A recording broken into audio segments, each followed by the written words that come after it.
Female gametophyte का development या गुरु युग्मक जनन अर्थात मेगा गैमेटोजेनेसिस किसे कहते हैं, आज ये सवाल है। देखिए, मेगास्पोर हमने पिछले टॉपिक में आपको बताया कि मेगास्पोर का निर्माण किस प्रकार होता है। तो मेगास्पोर डेवलप होकर एम्ब्रायोसैक अर्थात फीमेल गैमेटोफाइट का निर्माण करता है। इस प्रोसेस को हम गुरु युग्मक जनन या मेगा गैमेटोजेनेसिस कहते हैं। और यही जो मेगास्पोर से एम्ब्रायोसैक बन रहा है, फीमेल गैमेटोफाइट बन रहा है, ये फीमेल गैमेटोफाइट भी यही है और एम्ब्रायोसैक भी यही है। तो एम्ब्रायोसैक की संरचना का सबसे पहले जो अध्ययन किया था वो विलहेल्म हॉफमीस्टर ने 1849 ईस्वी में किया था। ये बात ध्यान रखेंगे। और डेवलपमेंट ऑफ एम्ब्रायोसैक, एम्ब्रायोसैक विकास यानी डेवलपमेंट के आधार पर ये 3 प्रकार के होते हैं। एक होता है मोनोस्पोरिक एम्ब्रायोसैक, जिसे हम एक बीजाणुज भ्रूण कोष भी कहते हैं। ये 4 मेगास्पोर हैं। इसमें इसके निर्माण में मोनोस्पोरिक एम्ब्रायोसैक के फॉर्मेशन में सिर्फ एक ही फंक्शनल मेगास्पोर भाग लेता है, 3 नष्ट हो जाते हैं। इस प्रकार का जो एम्ब्रायोसैक या फीमेल गैमेटोफाइट बनता है उसे मोनोस्पोरिक एम्ब्रायोसैक कहते हैं। ऐसे ही बाइस्पोरिक एम्ब्रायोसैक, बाइस्पोरिक एम्ब्रायोसैक में 2 मेगास्पोर न्यूक्लियाई भाग लेते हैं इसके निर्माण में, इसीलिए इसको बाइस्पोरिक एम्ब्रायोसैक कहते हैं। टेट्रास्पोरिक एम्ब्रायोसैक, इसमें चारों के चारों ये जो चारों मेगास्पोर हैं इसके निर्माण में भाग लेंगे। तो इस प्रकार जो फीमेल गैमेटोफाइट या एम्ब्रायोसैक बनेगा उसे हम टेट्रास्पोरिक एम्ब्रायोसैक कहते हैं। अभी आप देखिए, ज़्यादातर जो 70% एंजियोस्पर्म्स में मोनोस्पोरिक 8 न्यूक्लिएटेड एम्ब्रायोसैक, मोनोस्पोरिक होता है। और मोनोस्पोरिक में कितने न्यूक्लियस होते हैं? 8 न्यूक्लियस होते हैं एम्ब्रायोसैक में। ऐसे एम्ब्रायोसैक को हम पॉलीगोनम टाइप एम्ब्रायोसैक कहते हैं। और इसकी सर्वप्रथम स्टडी की थी 1879 में ई स्ट्रासबर्गर ने। और कौन से पौधे में की थी? पॉलीगोनम डाइवेरिकेटम में।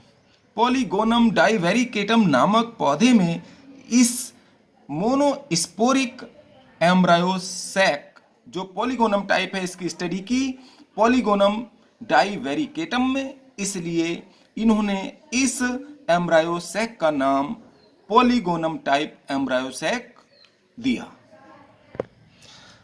अब इस पॉलीगोनम टाइप या मोनोस्पोरिक एम्ब्रायोसैक का डेवलपमेंट हम आपको दिखाते हैं किस प्रकार होता है। इसमें 3 जो मेगास्पोर हैं और एक फंक्शनल मेगास्पोर है एम्ब्रायोसैक में,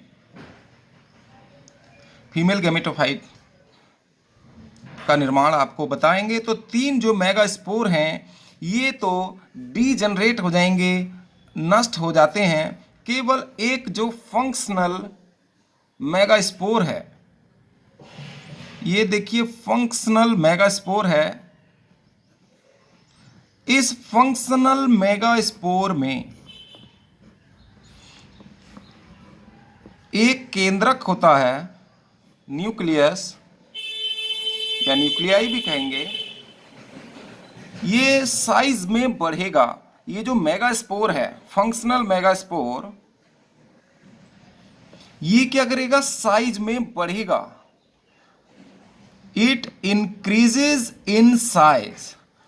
और उसके बाद इसका जो न्यूक्लियस है साइज में बढ़ेगा और इसका न्यूक्लियस 2 भागों में बट जाएगा और इनके मध्य एक मेगास्पोर में वैक्यूल डेवलप हो जाएगी, एक रिक्तिका बन जाती है। इसमें एक रिक्तिका बन गई और ये जो केंद्रक है दो भागों में बंटकर विपरीत ध्रुवों की ओर चला जाता है। विपरीत ध्रुवों की ओर चला गया और एक वैक्यूल डेवलप हो जाती है। उसके बाद इसमें आप देखेंगे नेक्स्ट, इसके बाद ये कौन से विभाजन द्वारा, इसमें होती है माइटोसिस, समसूत्री विभाजन द्वारा। इसमें पहला माइटोसिस डिवीजन होता है, उसके बाद दूसरा माइटोसिस डिवीजन होता है, इसमें भी, इस केंद्रक में और इसमें भी। तो इस प्रकार पहले माइटोसिस डिवीजन में दो केंद्रक बन जाते हैं, उसके बाद इसमें ये साइज में और इंक्रीज करेगा और साइज में इंक्रीज होने के बाद वैक्यूल रहेगी और यहाँ इस जो पोलर न्यूक्लियाई हैं दोनों पोल्स पर पहुँच गए हैं, इनमें 2 से 4 केंद्रक बन जाएंगे और 4 केंद्रक फिर विभाजन होगा, फिर से माइटोसिस होगा और ये साइज में बड़ा होगा। तो इधर 4 केंद्रक इस साइड एक ध्रुव पर और 4 केंद्रक दूसरे ध्रुव पर बन जाते हैं और इनमें से, इन 4 केंद्रकों में से देखिए पहला विभाजन माइटोसिस ये हुआ, दूसरा माइटोसिस यहाँ हुआ और तीसरा माइटोसिस समसूत्री विभाजन यहाँ हुआ। तो 3 माइटोसिस डिवीजन होते हैं, समसूत्री विभाजन। इस प्रकार 8 केंद्रक वाली संरचना बन जाती है। इनमें से एक केंद्रक और इधर से एक केंद्रक, दोनों साइड से, दोनों ध्रुवों की ओर से एक एक केंद्रक मध्य में आकर जुड़ जाते हैं। देखिए ये फीमेल गैमेटोफाइट का डेवलपमेंट लगभग पूरा हो रहा है, तो ये दोनों आकर इधर जुड़ जाएंगे और एक ही सेकेंडरी न्यूक्लियस या पोलर न्यूक्लियाई इन दोनों को कहा जाता है, ये एक ही हो जाएंगे। तो ये द्वितीय केंद्रक यानी कि सेकेंडरी न्यूक्लियस का निर्माण करते हैं, ये सेकेंडरी न्यूक्लियस का निर्माण करेंगे और इधर के जो शेष न्यूक्लियस हैं ये माइक्रोपाइलर एंड पर ये एक अंड कोशिका और 2 सहायक कोशिकाओं का निर्माण करते हैं, यानी एग एपरेटस का निर्माण करेंगे। यहाँ पर ये एग एपरेटस कहा जाएगा इसको, अंड समुच्चय। और जो इधर की 3 कोशिकाएं, 3 न्यूक्लियाई बचते हैं, ये 3 न्यूक्लियाई चेलेजल एंड पर निभाग की ओर प्रतिमुख कोशिकाएं या एंटीपोडल्स का निर्माण, एंटीपोडल सेल्स का निर्माण करते हैं। तो इस प्रकार एक फीमेल गैमेटोफाइट की स्ट्रक्चर कंप्लीट हो जाती है। इसके बाद इसमें फर्टिलाइजेशन होता है, निषेचन इसी के अंदर आके होगा। दोहरा निषेचन उसे कहेंगे एग से, और दूसरा सेकेंडरी न्यूक्लियस से आकर जुड़ता है। एंटीपोडल्स तो निषेचन से पहले या निषेचन के समय ये नष्ट हो जाती हैं कोशिकाएं। यहाँ देखेंगे एग एपरेटस की तरफ, जहां हमने एग एपरेटस बनाया, जहां एग सेल बनाई है, यहाँ पर आप देखेंगे इसके बराबर में हमने कौन सी कोशिकाएं बनाई, सहायक कोशिकाएं। सहायक कोशिकाएं 2 होती हैं, सिनर्जिड्स जिनको कहते हैं। तो सिनर्जिड्स जिस एपरेटस से सिनर्जिड्स जुड़े रहते हैं इनको हम फिलीफॉर्म एपरेटस कहते हैं। यानी सिनर्जिड्स किससे, कौन से एपरेटस से जुड़े रहते हैं, फिलीफॉर्म एपरेटस।